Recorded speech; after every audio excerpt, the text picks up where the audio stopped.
നമസ്കാരം. ഇന്ന് നമുക്ക് ഫിഷ് കൊണ്ടൊരു ഐറ്റമാണ് ഫിഷ് മപ്പാസാണ് നമ്മളൊന്ന് ഉണ്ടാക്കുന്നത്. അതിന് നമ്മൾ നാട്ടിലൊക്കെ കരിമീനാണ് കൂടുതൽ ഉപയോഗിക്കുന്നത്. ഇവിടെ നമുക്ക് കരിമീൻ അവൈലബിൾ അല്ലാത്തതുകൊണ്ട് ഇവിടുത്തെ ലോക്കൽ ഒരു അവൈലബിളായിട്ട് മീനാണ് സീ ബാസ്. അത് ഏകദേശം കരിമീൻ്റെ പോലൊക്കെ തന്നെ ഇരിക്കും, പക്ഷേ കരിമീനേക്കാൾ ഇച്ചിരി ദശക്കട്ടിയുള്ളൊരു മീനാണ്. നല്ല ടേസ്റ്റുള്ളൊരു മീൻ. സീ ബാസും സി ബീമും രണ്ടെണ്ണം ഉണ്ട്. അത് രണ്ടും ഒരുപോലൊക്കെ ഇരിക്കും, പക്ഷേ രണ്ടും നല്ല ടേസ്റ്റാണ്. അപ്പോൾ അത് വെച്ച് നമുക്കിന്നൊരു ഫിഷ് മപ്പാസ് ഉണ്ടാക്കി നോക്കാം. ഓക്കെ, അതിന് വേണ്ട മസാലകൾ നമ്മളിപ്പോൾ പരിചയപ്പെടാൻ പോവുകയാണ്. അതിനുവേണ്ടി ആദ്യം നമ്മൾ സി ബി എം എടുത്തിട്ടുണ്ട്. അതുപോലെ ഇഞ്ചി വെളുത്തുള്ളി പേസ്റ്റ്, മുളക് പൊടി, മല്ലിപ്പൊടി, മഞ്ഞൾപ്പൊടി. ഇത് ഹോൾ മസാല വേണം നമുക്ക് പൊട്ടിക്കാനായിട്ട്. പിന്നെ വെളിച്ചെണ്ണ വേണം. തേങ്ങാപ്പാൽ 2-ാം പാലാണിത്. പിന്നെ കാഷ്യൂനട്ട് പേസ്റ്റ്, ഇത് 1-ാം പാൽ. ഈ പച്ചമുളക്. ഇപ്പോൾ ടൊമാറ്റോ വേണം, സവോള വേണം. ഇത് ഇച്ചിരി എണ്ണ സാധാരണ എണ്ണയാണ്, ഇത് ഉരുകാത്തതുകൊണ്ട് സാധാരണ എണ്ണ ഇപ്പോൾ എടുത്തിട്ടുണ്ട്. അത്ര ഇതിനു വേണ്ടി നമുക്ക് മീനിൽ അല്പം മസാല പുരട്ടി റെസ്റ്റ് ചെയ്യാൻ അരമണിക്കൂർ വെക്കണം. കാരണം അതൊന്ന് ഷാലോ ഫ്രൈ ചെയ്തെടുക്കാം. മീൻ പുരട്ടാൻ വേണ്ടി അല്പം മസാല നമുക്ക് എടുത്തു വെച്ച ഒരു അര സ്പൂണിൽ ഒരു 1/4 സ്പൂൺ മഞ്ഞൾപ്പൊടി നമുക്ക് ഈ മസാലയ്ക്ക് വേണ്ടി എടുക്കാം. ബാക്കി പിന്നീട് ഉപയോഗിക്കാം. അതിനുശേഷം നമ്മൾ 3 സ്പൂൺ മുളക് പൊടിയാണ് എടുത്തിരിക്കുന്നത് ഈ മീന്. അപ്പോൾ അതിനകത്ത് നിന്ന് ഒരു സ്പൂൺ മുളക് പൊടി മസാലയ്ക്ക് വേണ്ടി എടുക്കാം.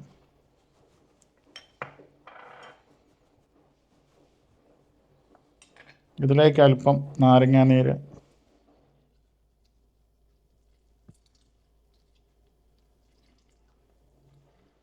ഇതിലേക്ക് അല്പം ഉപ്പ്, മീൻ പിടിക്കാൻ വേണ്ടി കുറച്ച് ഉപ്പ് നമുക്ക് ഇട്ട് കൊടുക്കാം. ഒരു സ്പൂണ്, മുക്കാൽ സ്പൂണ് ഉപ്പ്. അല്പം കുരുമുളക് പൊടി.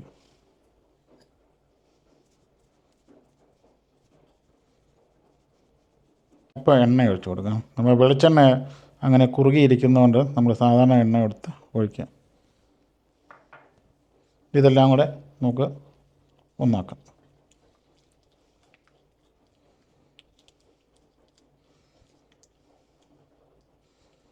മീനിട്ട് കൊടുക്കാം.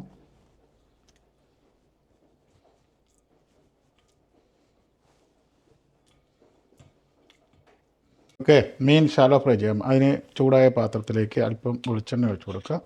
ഇവിടെ വെളിച്ചെണ്ണ ഇങ്ങനെ കല്ല് പോലെ ഇരിക്കും, അതിപ്പോൾ ഉരുകിക്കോളും.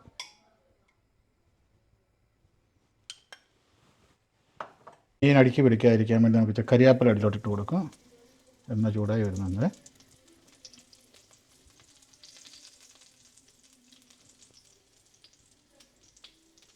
ഓക്കെ, ഇതിലേക്ക് മീനിട്ട് കൊടുക്കുക.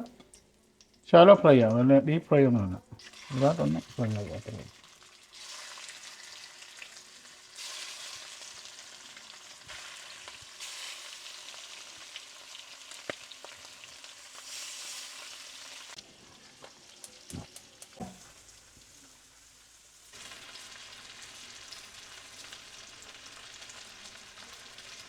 നമുക്ക് ഷാലോ ഫ്രൈ ചെയ്ത ഫിഷ് നമുക്ക് ഓരോന്നായിട്ട് എടുക്കാം.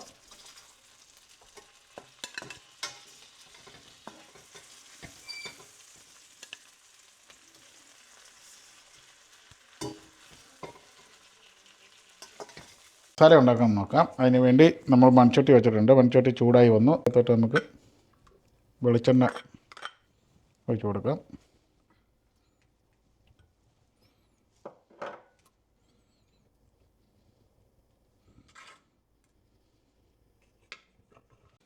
ഓക്കെ, നമുക്കിതിനകത്തിട്ട് അല്പം ഹോൾ മസാല, ഗ്രാമ്പു, ഏലക്ക, കറുവാപ്പട്ട, ഇച്ചിരി പെരിഞ്ജീരകം,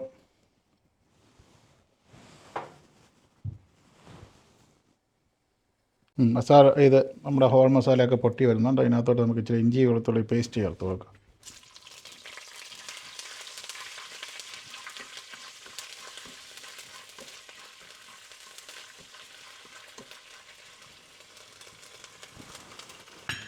ഇതിലേക്ക് നമുക്ക് സവോള ഇട്ട് കൊടുക്കാം.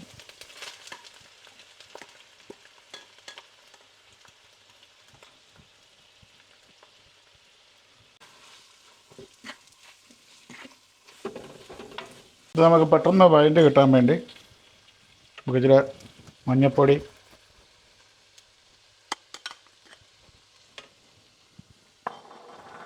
അല്പം ഉപ്പും ചേർത്ത് കൊടുത്താൽ സവോള പെട്ടെന്ന് വഴണ്ട് കിട്ടും.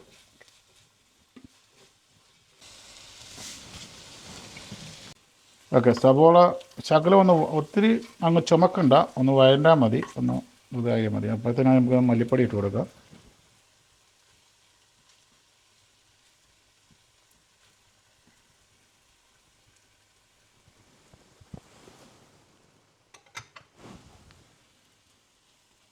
മല്ലിപ്പൊടി മൂത്ത് വരുമ്പോഴത്തേനും നമുക്കിനകത്ത് മുളക് പൊടി,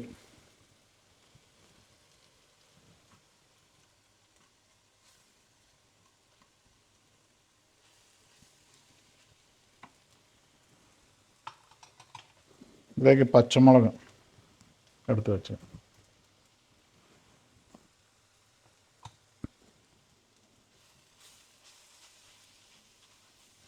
ഇതിലേക്ക് അല്പം നാരങ്ങാനീര്. ഇനി കുടംപുളി ചേർക്കുന്നവർക്ക് വേണേൽ കുടംപുളി ചേർക്കാം, ഇല്ലെങ്കിൽ നാരങ്ങാനീര് അല്ലെങ്കിൽ വിനാഗിരി ഇത് എന്തെങ്കിലും ഒന്ന് പുളിക്ക് വേണ്ടി ഒഴിച്ച് കൊടുക്കാം. നമ്മളിപ്പം നാച്ചുറലായിട്ട് നാരങ്ങ നീരാണ് ഈ ചേർക്കുന്നത്.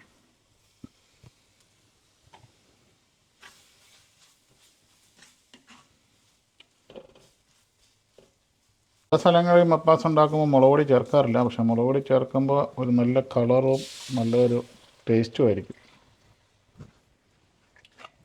നമ്മൾ രണ്ടാം പാൽ ഒഴിച്ച് കൊടുത്ത്, നമ്മൾ രണ്ടാം പാലാണ് ഒഴിച്ച് കൊടുത്തേക്കുന്നത്.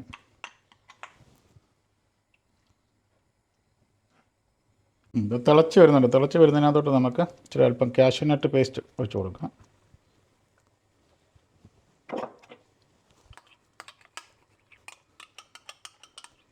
അപ്പം നമ്മുടെ മീൻ തള വന്നു. അപ്പോൾ അതിനകത്തോട്ട് നമുക്ക് മീനിട്ട് കൊടുക്കാം. എണ്ണയൊക്കെ തെളിഞ്ഞ് വരുന്നുണ്ട്.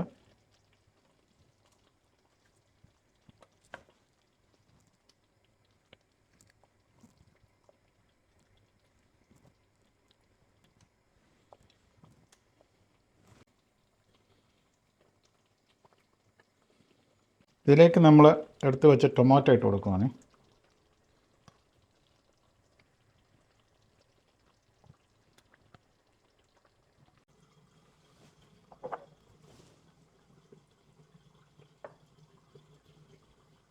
ഓക്കെ, നമ്മൾ ഫൈനലായി. ഇനി ഇച്ചിരി ശകലം ഉപ്പ് കുറവുണ്ട്, നമ്മൾ ശകലം ഉപ്പ് ഇട്ടതായിരുന്നു. അപ്പോൾ ഇച്ചിരി ഉപ്പ് ഇട്ട് ഫൈനലായിട്ട് മീൻകറി വെക്കുമ്പം അതേ മറ്റും സാധാരണ നോർമൽ മീൻകറി ആണെങ്കിലും അല്പം ഷുഗർ ഇട്ട് കൊടുത്താൽ ആ കറിക്ക് നല്ല ടേസ്റ്റ് ആയിരിക്കും. അപ്പം അല്പം പൊടിക്ക് ഷുഗറും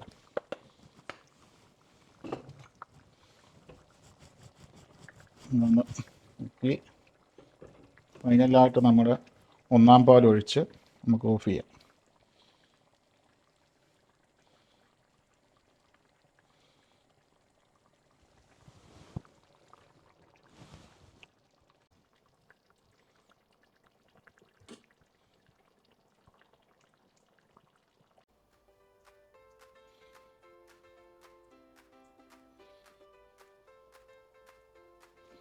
ഓക്കെ, നമുക്ക് ടേസ്റ്റ് ചെയ്ത് നോക്കാം. നമ്മുടെ കറിയായി.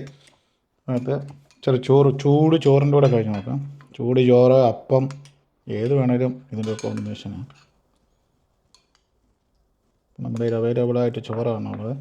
അപ്പം ചൂട് ചോറും, അപ്പം നമ്മൾ ചൂട് ചോറിൻ്റെ കൂടെ ഇതിൻ്റെ ഗ്രേവി കഷ്ണമെല്ലാം കഴിച്ച് നോക്കാം. അപ്പോൾ ഇത് അടിപൊളിയായിട്ടുണ്ട്. ചോറിൻ്റെ കൂടെ, അപ്പത്തിൻ്റെ കൂടെ എല്ലാം നല്ലതാണ്. നിങ്ങളെല്ലാം ട്രൈ ചെയ്ത് നോക്കണം. നല്ല ടേസ്റ്റുണ്ട്. അപ്പം അടുത്ത വീഡിയോയുമായി ഉടനെ വരുന്നതായിരിക്കും. Okay, by.